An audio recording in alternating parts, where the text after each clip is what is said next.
Our lives are laid out on a road of bumps, turns, struggles, and more. How do we respond? How do we endure adversity for learning and growth? I'm Aubrey Johnson, and we'll explore these questions and more on The Road to Rediscovery.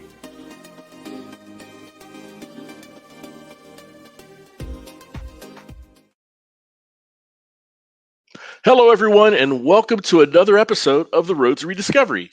I'm your host, Aubrey Johnson.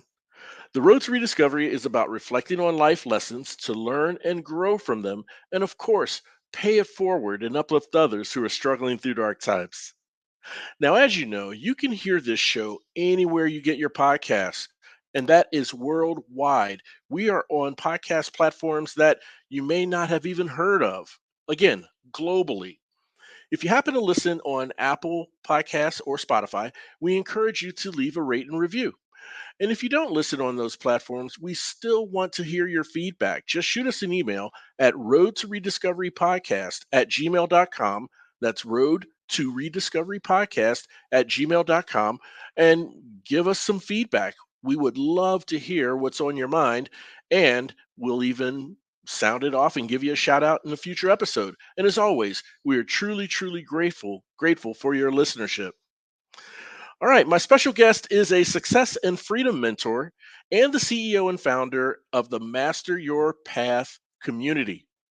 Her journey is a true testament to the power of manifestation and spiritual growth, from spending 4 years in nature with no modern facilities to building a six-figure business in under a year. That's extraordinary. She specializes in helping others align with their true purpose and giving advice on sustaining confidence, success, and fulfillment. Let's welcome Shimrit Nativ to the show. Shimrit, welcome to the show. It's so great to have you here. Hi, Aubrey. Thank you so much. Thank you for having me. I'm so excited to be here. Oh, no, absolutely. Thank you. We're equally thrilled to have you here as well. And Thank you. wanted to, absolutely. So, share with us, if we can get started with sharing your 4 year off the grid living experience with nature. Um, um, what type of mindset shift did you need to have to adjust to living without modern facilities? What was that like? Well, I was young. This was my early 20s. This is over 20 years ago now. Hmm. Hmm. And so at that time, I was still, I guess, in my late rebellious, stage.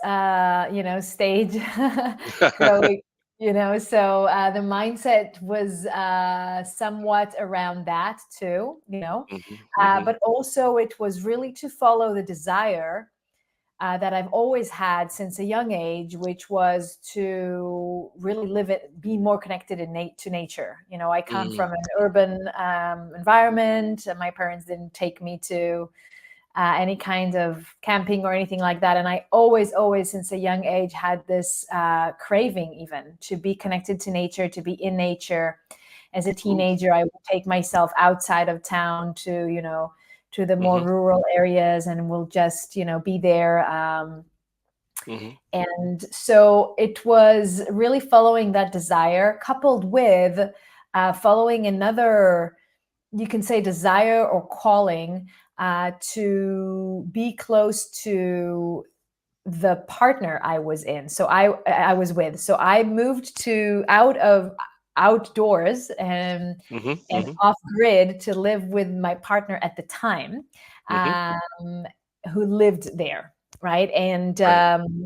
And he has a son with cerebral palsy. Mm. And I had a brother with cerebral palsy who Okay. died when I was 6 years old. And in my early 20s, that was the time in which I was really going deep into, investigating myself and my personality and my past. And, that was kind of the first round in that spiral that I'm continuously on, of self exploration and self development. Hmm. And I actually discovered that he was buried on my sixth birthday on that very date. Ooh. Yes, when I was just, going through a photo album one day, as I was really looking for, more clues and more information Hmm. about my own story.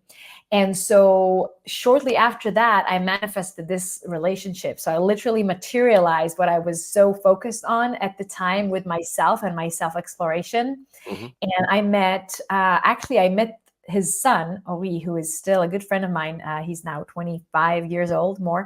Mm. Met him first through a friend that was working with him as his escort in his commute to kindergarten at the time. And Hmm. then I met his father, and we became a couple. But first, I actually worked with his son, so I replaced my friend escorting Ori in his Ah, I see. commute to kindergarten. Yeah. So the reason I'm telling you all this, Mhm. you asked me what mindset shift. It was really very deeply rooted callings, both for nature and for this connection that literally manifested in this relationship, that really pulled me very, very strongly to just leave everything behind. With the rebellious kind of nature of that stage in life that I was in, I took it all the way, right? And so I left everything behind, and Mhm. I literally let go of all of my possessions.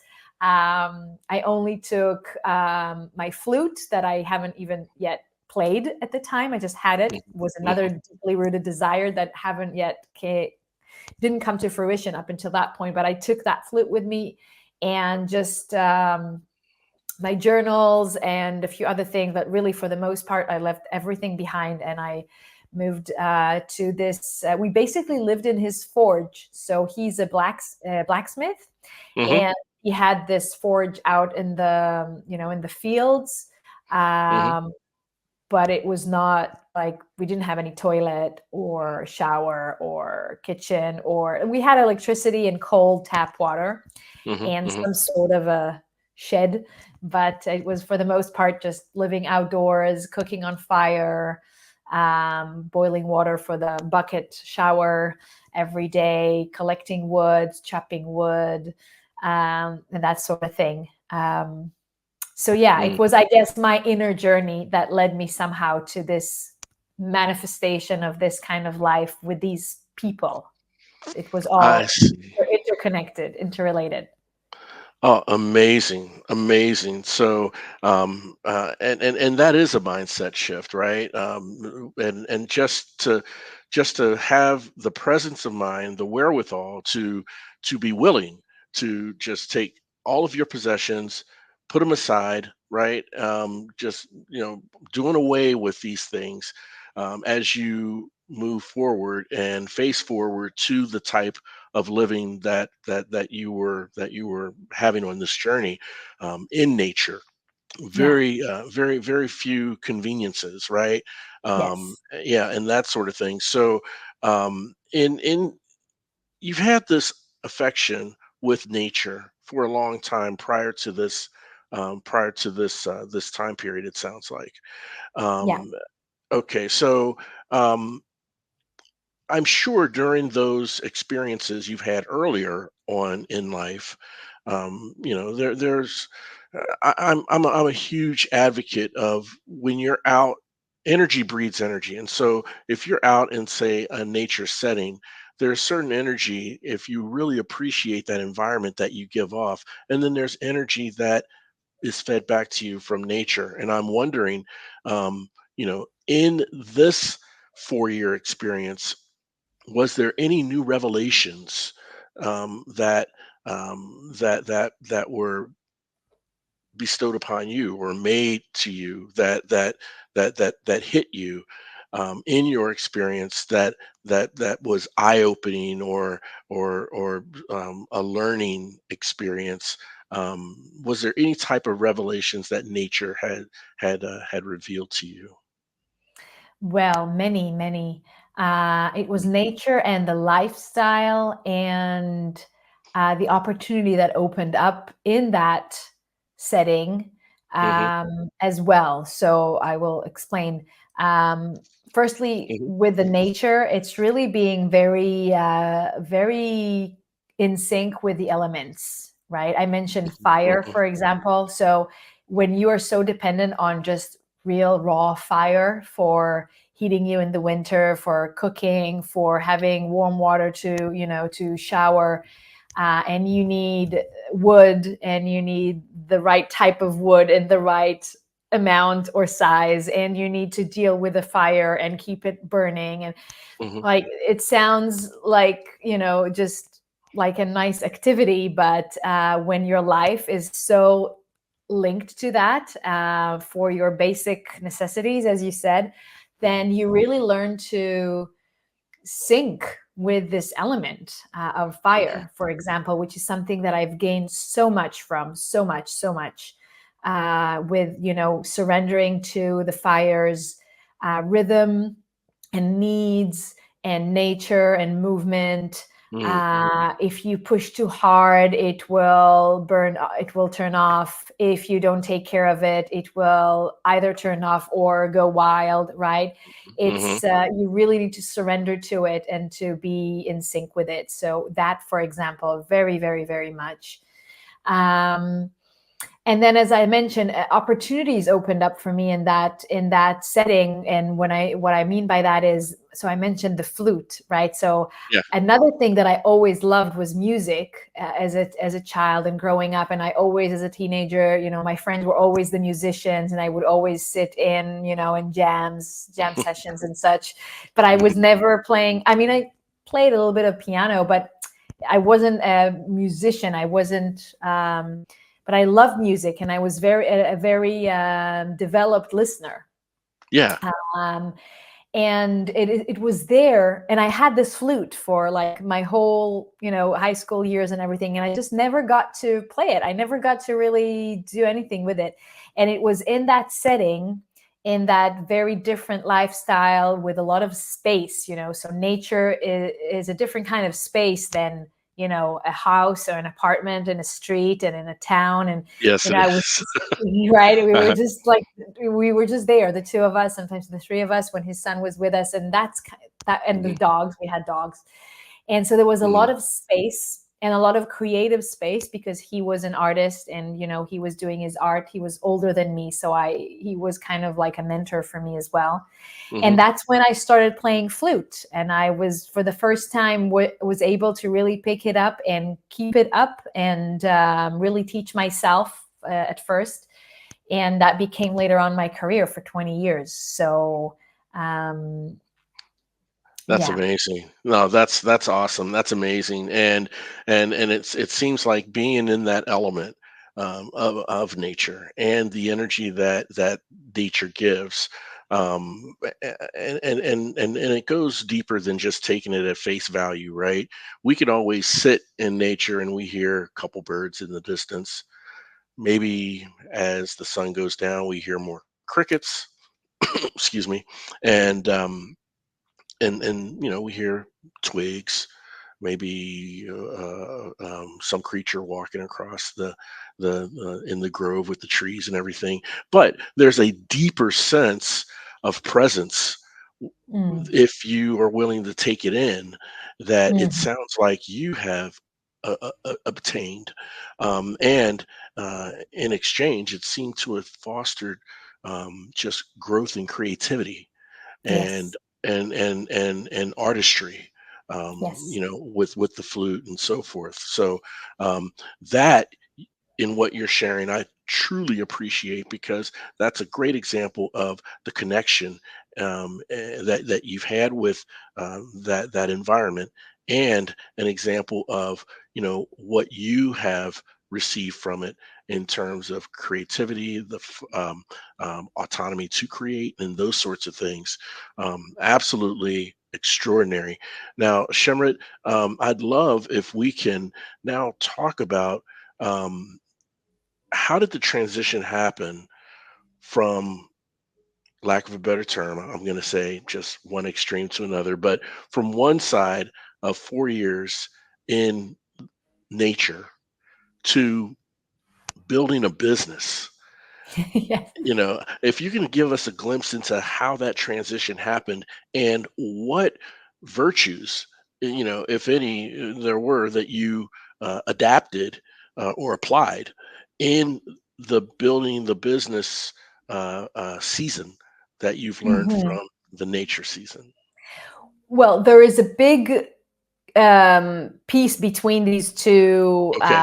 points, right? So I lived Yep. 4 years outdoors, and then I surrendered into my musical career first. Yes. Yes. So, but definitely all is connected, right? So in those years outdoors and my connection with this boy that I mentioned, these were, these Yes. were Yes. seeds that were planted in me in those very early years of my life with my brother that are related to my desire and passion and mission to help people and to bring healing and to bring Hmm. connection and Yes. and to bridge between worlds, which is what I do today. But between that time and today, and fast forward 20 years building my business, I was a musician. So that was another passion, another gift that I Hmm. unwrapped and surrendered to and followed for a long, long time. Um, and then, as I said, fast forward about 20 years, that other passion, that other seed, sprouted and really was calling me to nurture it and to bring it into fruition and to unwrap that other gift of helping people and bridge between worlds, and be a bridge, serve as a bridge for people. Ah. And so that led me into transitioning from my musical career into coaching. Yes. First, I was just coaching, I gathered all kinds of certificates. And over those 20 years, I've had my own personal journey and gathered all kinds of tools that I've used for my own healing and my own self development, Right. and then gained all the necessary certifications and all kinds of other tools, and started coaching. And it wasn't a business at first. I was just coaching here locally, similar to how I would be a music teacher, a private music teacher, which Right. was what I was doing for many, many years. I just offered another kind of sessions, right? Hmm. Um, but yeah, but then very quickly, the results of the clients started to come in, and amazing shifts and transformations. And I realized that I really want to do this in a greater scale and help more people and create more freedom and abundance for myself and my family, and help others do the same again in a greater scale. And that's what led me into starting a business, right? And not just Yeah. sporadically offering coaching sessions, but really building something that is more substantial and scalable. And and that's what led me to where I am today. Oh, that's wonderful. That's wonderful. And yeah, thank you for really, mapping it out for us, right? With that space in between with your musical career, right? That uh, is a significant piece, obviously, in connecting the nature part and connecting the business part. Yeah. And yeah, and so um, you truly have an inward sense of just empathy for people. Mm, I can feel from your energy you have thank a you. genuine sense of empathy in wanting to help others, and I wanna learn more about your master your path community and helping people who seem to maybe have either lost their way, or you hear people say often that they're stuck in a rut. They may have made a move in a certain direction, but they're not quite sure like which way to go now.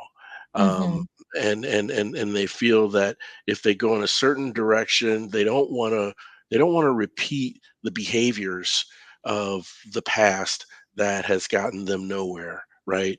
And some people don't exactly know what it means to kind of align your mindset to the direction you want to go. So I want to first ask you. First off, let's talk about what is the Master Your Path community, and then I would love to get your insights on inner thinking. I had a couple questions in that space as Sure. well. Yes, of course, and thank you for all your questions and your kind words as well. Master Your Path community is well, Master Your Path is my brand and my company, and of course, it's all about people and it's all about community. Hmm. We really feel it as a family. And so there are people in the community that are, finding me online in all kinds of ways. And then, of course, can connect with me in our Facebook group or whatnot. And then, of course, people can go deeper into that journey and join our different programs in our mastermind. And so Master Your Path is like the overarching container for all of that and all of the I work see. that I do, Right. and the community that I've created and that I continue co-creating with everyone in it, and with my amazing team, of course. So that is Yes. Master Your Path. Path, my last name Nativ means path in Hebrew, which is my native language. Ah. Um, Yes, so that's where it comes from. Actually, originally I called it keeping path, which is not very clear. But and we I changed it to master your path because it's really all about mastering. I always say well-being and freedom. These are skills that you can practice and master. So Mm. it's all about, we have an instrument, we are spiritual beings with a marvelous mind and a physical body, Right. and the mind is really the instrument through which spirit or energy is expressing itself to and through us. And so it's all about mastering this instrument that we have in order to create a life of well-being and of freedom, of prosperity, whatever it is that we desire. And so it's really about mastering. Initially, I wanted to call it keeping path because my first name, Shimrit, means in Hebrew to keep. It's related to the word keeping. Um, Ah. Okay. yes, Yeah. yes. So this is kind of where that came from to your question, master your path. So there's a little story behind that, or not a story, but an intention and a meaning to it. Um, Mhm. so yeah, that's what master your path is. Oh, fantastic. No, and yeah, there is a true woven meaning Yeah. in keeping path, as you clearly explained it here, and a tremendous community of people who uh, are either like-minded and they want to learn more about manifesting. They want to learn about how to master the methods and tools to have the mindset for getting what they want out of life, how to get what they want out of life. And then of course there are those who don't have that type of, they want to have that mindset, right? They want to have the mindset. They want to learn how to develop these methods, these tools. Is it safe to say some people in the community or those new to the community may not have necessarily the tools or the methods, but they want to have the mindset so they can move in that direction?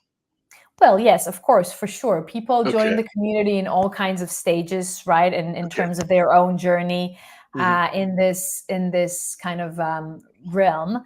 So some people come without any prior knowledge or experience of the tools. But I will say that most people, there's room for everyone, right? You can start from scratch, no prior experience, no knowledge, completely new to this, and Right. you will find your way, and with a lot of support, even in our free resources. So we run free workshops all the time, and I have a team supporting me and the community, and we give a lot of personal direction. So you can definitely just step in as a newbie into this world, and you will have massive support for free to just get started. But at the same time, many people find their way into this community with a lot of prior experience and knowledge, actually, doing a lot of mindset work and Mhm. spiritual work, and somehow find, because what I really, really love is combining spirituality and science. I'm a very spiritual person, Yes. um, but I'm also a very analytical person at the same time. And I love my analytical mind, right? That's part Yeah. of the tool. And so I love understanding the spiritual truth on a as Ah, much as a on as a, in a as much tangible way as I can, and I love explaining it this way. And so yes. that's why I've worked with teachers like Dr. Joe Dispenza, and I've trained with him to teach his material. Hmm.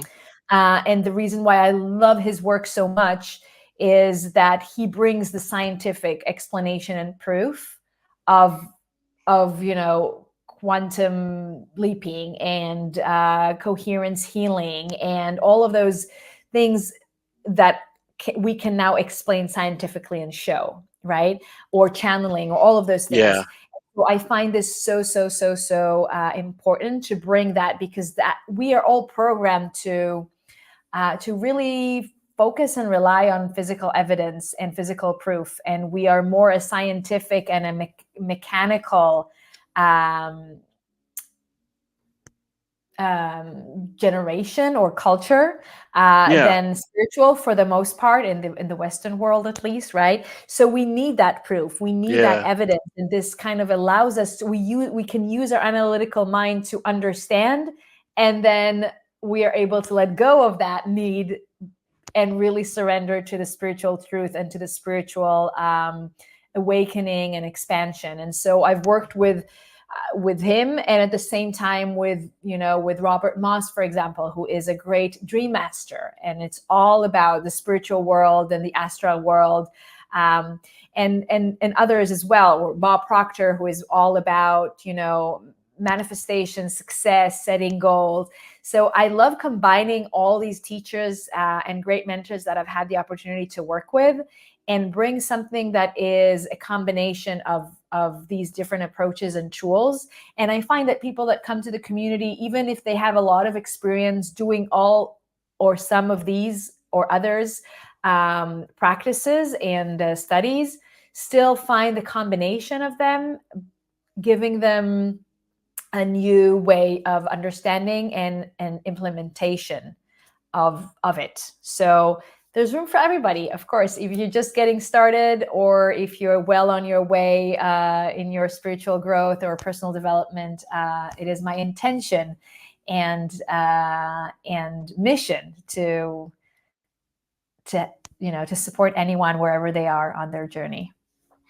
That is fascinating, absolutely fascinating. And you're right, East meets West in terms of these Yeah, methodologies, right? Um, exactly. yeah, and I have to say, I appreciate how you introduce this holistic view of the spiritual and the scientific side, because Yeah. I do believe that both are needed, both are involved, and there must be an understanding or a visibility to both Hmm. in order to master your path, as you say, right? Yeah. Yeah. Yeah, and those things are very important, and to offer that holistic view to your community, I think is also speaks to the open-mindedness, of your methods, your tools, which are a combination of the two. So and that leads me to ask, as part of that science, there's some neurological elements that may be involved in some of your methodologies. Well, yes, I'm not a neurologist, of course, Right, right, right, and I'm not a scientist, but right. we definitely go deeper into understanding the neurochemistry that is Hmm. going on inside our body, as the body is a Hmm. 100% manifestation of the subconscious program that this instrument is operating on, right? So as we said, we are Hmm. spiritual beings. We are not this body, and we are not our thoughts, and we are not our experiences or our story. But as a human being, we are manifested and experienced or experience life through this instrument. And this instrument, the mind, is operating on a program. It's a subconscious program that operates really like a computer program, like an autopilot program, if you will. So Right, it's right. it's set on a certain level, It's a cybernetic system, basically. It's set on a certain level, and if there's any deviation from that, the automatic program will kick in to bring the instrument back to where it was set on until that program is updated, right? And the Yeah. body is 100% manifestation of that program. And so, Oh, yeah, and okay. it's manifested in our Yeah. neurology, as you said. So everything that we've experienced, everything that we've heard, every impression that we've ever received through our physical senses from the moment we were born, or even before, when we were still in the womb, everything was and is registered in our brain. And whatever was perceived in patterns, which is what was repeated by our environment over and over and over again in those very early years, is what Yes. created the neurological pathways in our brain that are active. Mm, And those trigger certain chemical reactions in our body, which creates a loop of neurochemistry in the body that mhm. translates into a loop of thinking and feeling, thinking and feeling, thinking and feeling, that leads us to action and to creating the experiences that we have in our life. And so in this work in Master Your Path, we definitely have many conversations at this level, as I said, because I find this, first of all, fascinating, and also very, very helpful in really applying the principles to Mhm. create changes. Because if you Yes. understand how it's like if you want to learn how to drive a car, you better, well, you don't have to necessarily understand how the engine works and so on. But the more you understand about what the first gear is and second gear is, if we Yeah. use a simple analogy, the more it Mhm. will help you to then use the car when you're on a steep hill, or I don't know, if you're following my if I you're following completely me. oh, yes, Shimrit. I completely follow you because, as you're explaining this, or even before you started to use the car analogy, um, the way you explained as far as manifestation, um, I was wondering in the back of my mind, okay, what is the engine that drives manifestation, right? And you Mhm. talked about the mind and the power of the mind, and we're not our body, we're not our story, and so that really started to put the pieces together. And then it's almost like we were on the same wavelength. You brought in the car analogy and the gears, Yes. and, Right. and I'm thinking, yeah, that's what I was getting at. What Yeah. drives, or what is the engine behind manifestation? We know it's energy, but where is it, what moves it, right? And Yeah. so you articulated that so well, and I Thank greatly you. appreciate that. And Thank you, Aubrey. oh, absolutely. And I didn't want to dive too deep into the neuroscience or the neurology part of it, Mhm. but Mhm. from a neurological standpoint, I did want to maybe ask you a couple questions regarding how does one navigate around certain, I don't want to say neurological conditions, but certain states in Mhm. their mind, okay, Mhm. to find their path. There obviously has to be some work or inner work done that we must do in order to find our path. But what if we have a barrier or an obstacle, and that is a certain condition or state that we're in? And here's what I mean by that. You know, Yeah. um, among the outer and inner challenges that we try to overcome, I would think that one of them would be our inner struggle, or that fight within our minds, within our head, okay, where there's a clear difference between knowing what we want to do and Mhm. knowing what we must do. And Mhm. they're not always the same thing. And so there's, in my mind, a level of discipline that may play a part. But I was wondering what type of mindset shift, or how do we navigate around um, overcoming a complacent way of thinking? The complacent way of thinking may gravitate us towards what we want to do, which may be counterproductive versus what we must do or should do. How can So we I want to navigate ask you a question. I want to ask you a question, Aubrey, just to make sure that I am on the same track with you. When you say that? Mhm. that we must or should do you mean that as in for our benefit and for what we actually want to manifest, or as Absolutely. in, okay? So when you say what we, so maybe I'll give an example to what I think you mean, and you'll confirm if that's what you mean, and then I'll answer your question. Is that okay? For Absolutely. Okay, so would addiction be a good example for what you're asking? So, for example, you want to, I don't know, smoke the cigarette, but you should not because you want to be healthy, kind of thing. Yes, there we Okay, go. Absolutely. okay. So this is a really good question. I just wanted to make sure that that was the question, indeed. So, Sure. you've mentioned the word discipline, which is what gave, that was my hint to know that this is what you mean.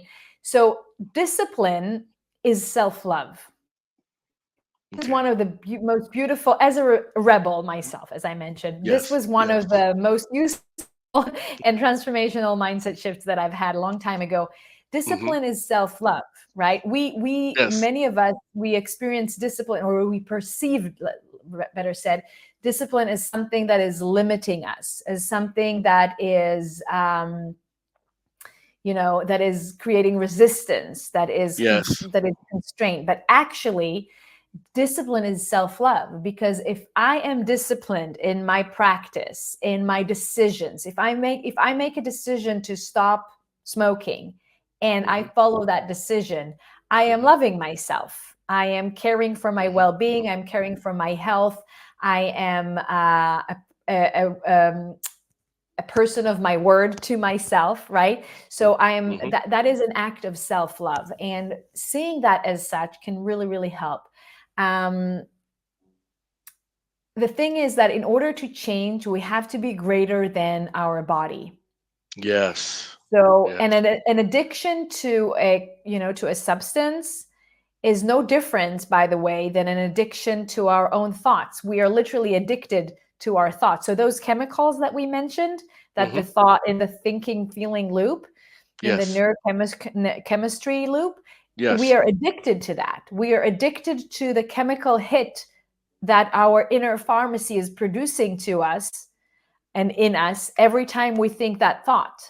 Hmm. And Hmm. so external substances are just like, the addictions to external substances is just as um, powerful and operates in a very similar way as our addiction to our internal substances. And so, in order to break any addiction, internal or external, we have to be greater than our body. We have to apply our ability to think beyond the physical experience, to think Right. beyond the automatic loop of neurochemistry, thinking and feeling, and break that with a thought, and that Mm. thought will lead to a new action. And so that's a skill. That's the skill, basically, right? Because Right. if I'm in a car or on a plane, let's say, and it's going on autopilot, or in a car, auto drive, right? Auto cruise, I think it's called. Yeah. Yeah. And it's just driving, right? And Hmm. I'm out of control. I don't know how to deactivate the auto system and take the wheel and, navigate and drive the car to where I want to go. Yeah. Then it's just going, and I'm on it, and there's nothing I can do. It's going to take me on that route that's been set, and that's that. And that's how most people live. But if I master the instrument to be able to deactivate that program and reset it to where I want to go and steer the wheel to where I want to go, then I'm mastering the instrument, and that is what will allow me to direct it where I want. It's the same thing. So the addiction to any behavior, to any substance, to any pattern of thought is like you being in a car or on a plane, and you cannot direct it. You're out of control. You're going to go wherever it's going to take you, and it's Mm. already set and it's automatic. And it's a skill, just like you've learned how to drive a car or ride a bike or any other skill and instrument that you know how to to operate and direct. You can do that with your own mind. It's a skill that you can practice and master. That's wonderful. It reminds me of a muscle as well, right? The Exactly. Yeah. Yeah, yeah. The further developed the discipline, the further developed the skill.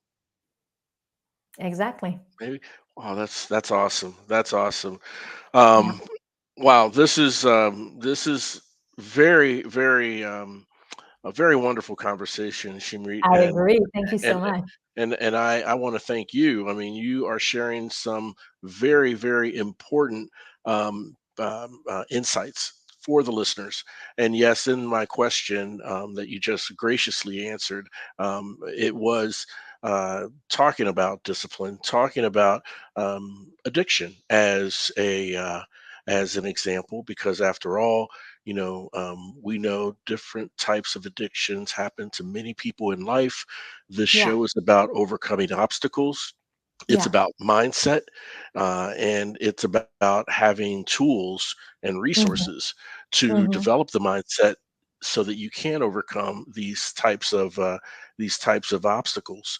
Yeah. And it sounds like not just do you have you don't have just the tools and methodologies for overcoming obstacles, but also the tools and insights for just discovering, aligning yourself and discovering who you really are to live your most highest potential of quality of life that Yes. that you can. And that's what gets me excited, when I hear about your community.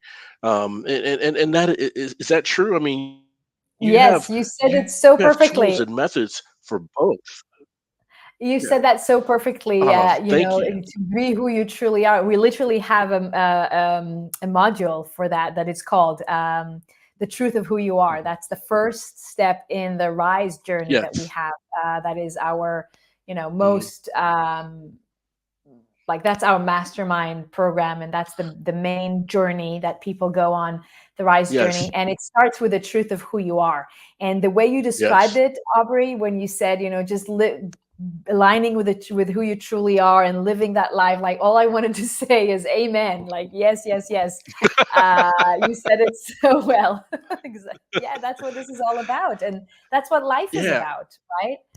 Well, yeah, it totally is, And and let me ask you this. Who is now, as a coach, okay, you've Mm, offered these insights, you've offered these practices and methods to many clients, mhm, undoubtedly, okay? mhm. Now, whose eyes are the most appropriate eyes to make the determination as to whether or not any progress has been made in this transformation once they have these tools? Is it something that the client feels within themselves over a certain period of time? It may not be the Mhm. same amount of time for every person. It may vary from person to person. Or is it what the coach sees outwardly with the client to to discern, like, hey, they're really making some serious progress? I mean, Yeah. where does that Well, live? it's both, obviously. The Okay. transformation usually starts first of all, with how the person feels, and that can Yeah. happen very, very quickly. Okay. And then the changes start to unfold externally. Hmm. We just had our mastermind call today, just an hour before it ended, an hour before our call here, Aubrey. Yeah. And Uh-huh. just as an example, we always start with celebrations, and one of the participants, Anna, just celebrated. So she joined just a couple of months ago, 4 months ago. And when she joined, she was suffering with late COVID, or Mm, long COVID, sorry. long hauler. Yeah. Um, and she was literally disabled for a few years, not like Wow. she was on sick leave. She couldn't work. She couldn't walk. She couldn't do anything. She was in bed. She had to go with a walker or a Wow. wheelchair. And Hmm. this is a successful, happy person with, Hmm. little kids, and that just got sick, right? Yeah. Yeah. Now, we know in Master Your Path, we know that, and this my journey led me to know that years before, right? This was my Hmm. own healing journey. Hmm. That everything that is happening in the body, as we said before, it's a manifestation of the program. So we can call it long COVID, or we can call it cancer, or we can call it an accident. it's all manifestations of internal conditions, like subconscious conditions, that is. And Hmm. so fast forward to today, that was what she was celebrating. She's given back her walking aids already, month and a half ago. Wow. Yeah. Yes. And today she celebrated going back to work, starting her own podcast, and all kinds of other things. So for your question, how do you know?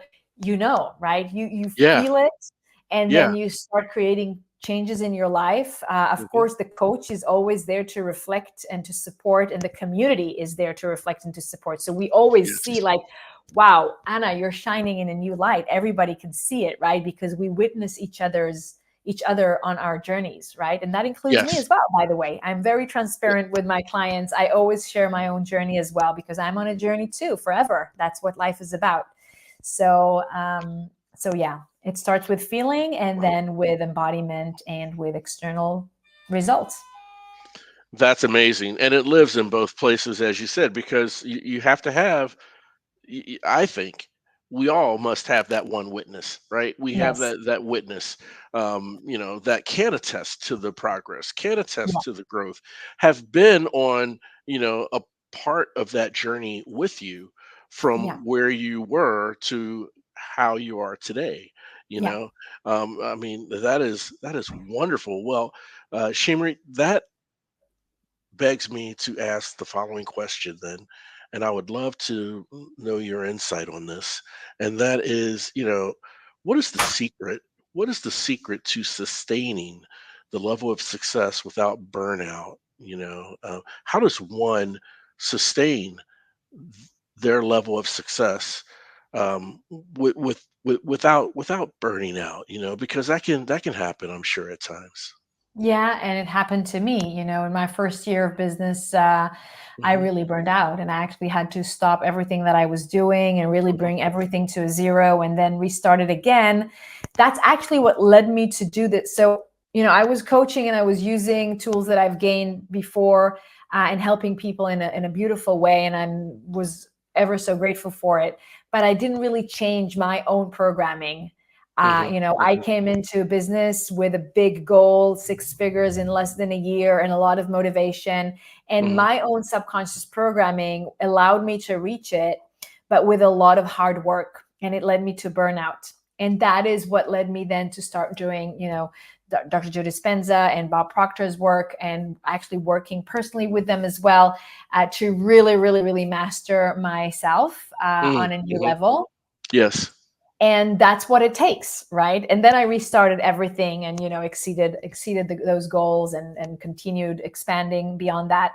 It takes you There's no end to what you can create. There's no end to the Right. success that you can reach, and to the abundance that you can generate. And you definitely don't have to sacrifice your health or your happiness for it. Right. That's not what success really is, or abundance really is anyway, right? That's right. And so it's about, again, just knowing how to reprogram yourself on a subconscious level, so you can create the life that you really want. So if I, like myself, for example, I was operating on a program that said, more success, more burden, more Right. more money, more burden, or you have to Mhm. work very, Mhm. very hard, in order to be successful. You have to make sacrifices. So that's what I manifested, right? Right, When I right. was able to go in there into the operating system and change that, and it's not about just, okay, so now I don't believe that anymore, right? Or it's not about just saying affirmations all day long. I'm abundant. I'm Right, abundant. right. It's Yeah. really a deep, deep, deep process. It's a Mhm. healing process. Mhm. It's a practice. And when you implement that, and when you learn how to live by it, um, then you can be successful without burnout. And I can tell Nice. you Nice. 100% that's possible. That is 100% Eh, possible. wow, and it becomes a part of who you are, right? Exactly. That's Exactly. amazing. Yes. Extraordinary. Absolutely extraordinary. So, Shimrit, how can the listeners connect with you, learn more about your great work, and just get some more insights, great insights, such as what you've shared today? Well, thank you so much for asking, Aubrey. Well, one great way to do that is to send me a DM on Instagram, right? If you Okay. send me the DM energy, just the word energy, you can send me whatever you want. But if you want a free meditation, that is a great place to start. Then you can send me the word energy, and I will send that to you. Another way is to, if you want to go a little bit deeper beyond one meditation and do a little journey with me, then you can go to a link that I'm sure you will share in the notes for this Hmm. episode, and that will take you to a free workshop. It's a 3 days workshop. It's called All the Way to the Top, and it's completely for free. It includes meditations and so much more, and some integration work. And so you're welcome to do that. You're welcome to do both, or reach out to me in any other way, and I would love to connect and to offer all of my support. Oh, that's wonderful. That is wonderful. So we're going to make sure and have all of those links in the episode show notes, Thank you. including absolutely, including the call to action. And you heard it right here, listeners, where Shimrit has offered you to send her a DM in Instagram Yeah. to that says energy. Simply put, energy, and Yes. for a free meditation, a free deep meditation. So we Yes. will make sure that that Shimrit's Instagram handle is placed in the episode show notes as well, and Yes. you can connect to her website, other places too that she just mentioned, and connect. Get more insights while listening to this wonderful conversation. Shimrit Nativ, I really, really appreciate you coming onto the show and just making yourself vulnerable and opening yourself up to sharing your journey, what you've learned on the journey, and just the great things that you're offering to so many people around the world. Thank you so much, Aubrey. I really, really appreciate it. And I've enjoyed so much our conversation and your beautiful energy as well. And your background, with this path behind you just is so in sync with my kind of theme as well. So I really love being here with you, and thank you so much for having me. Oh no, thank you, and thank you for the thoughtful words. And we reciprocate. Energy Yes, feeds exactly. energy, right? Exactly. Yes, yes, yes. For sure. And I want to thank all of you for tuning in and listening. And look, you may feel like this at times, but in our daily struggles and adversities, we're never alone. And hope is always around the corner. I humbly ask that you please share this show with someone you know, someone you love who needs inspiration, motivation, and support. When it really comes down to it, we're all just roadies on this journey of life. And it sure feels so good having you alongside with me. Thanks again for listening. We'll chat again soon. We really hope you enjoyed this episode of The Road to Rediscovery. We'd love to hear from you. Shoot us an email at roadtorediscoverypodcast@gmail.com and leave us any questions or comments you may have.